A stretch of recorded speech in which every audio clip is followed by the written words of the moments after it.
উপসচিব পদে প্রশাসন ক্যাডারের জন্য শতভাগ পদ রাখার দাবিতে জনপ্রশাসন সচিবের সাথে দেখা করেছেন সংশ্লিষ্ট ক্যাডারের কর্মকর্তারা।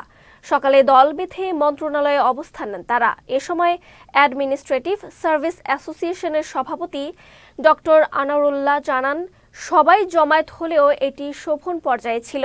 প্রশাসন সংস্কার কমিশন তাদের জন্য মাত্র 50% পদ সংরক্ষণের যে প্রস্তাবনা দিতে যাচ্ছে তা বিরোধিতা করছেন তারা। কোনো ক্যাডারকে ছোট করা হচ্ছে না দাবি করে কর্মকর্তারা বলেন, উপসচিব পদে 100% সংরক্ষণ চান তারা। এজন্য বাংলাদেশ অ্যাডমিনিস্ট্রেটিভ সার্ভিস প্রতিষ্ঠার দাবি জানানো হয়েছে।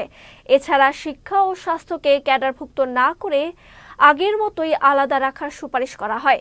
কর্মকর্তাদের দাবির বিষয়ে চলতি সপ্তাহে বৈঠক হবে বলে জানান জনপ্রশাসন মন্ত্রণালয়ের সিনিয়র সচিব মোখলেসুর রহমান।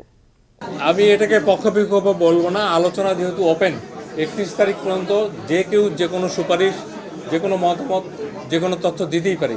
এটাই অংশ হিসেবে আজকে আমরা এটা পেলাম এবং আরও দরকার লাগলে আরও কনস্ট্রাকটিভ হয়ে আলটিমেটলি তো এটা একটা স্ট্রাকচার রয়েছে, সুপারিশটা করা হবে। এখন তো 1 লক্ষ লোক যদি অনলাইনে দিয়ে থাকে, এটাকে স্ট্রাকচার করতে হবে না, এটা একটা সায়েন্টিফিক মেথড, গুগল মেথডে করতে হয়।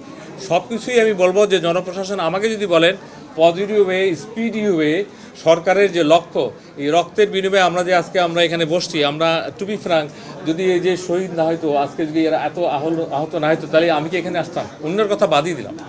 তো সেইটাকে মাথায় রেখে, সেটাকে মূল্য দিয়ে এই সরকারকে কতটুকু স্থিতিশীল রেখে জনস্বার্থে জনগণকে নিয়ে আগানো যায়, এটাই আমার লক্ষ্য।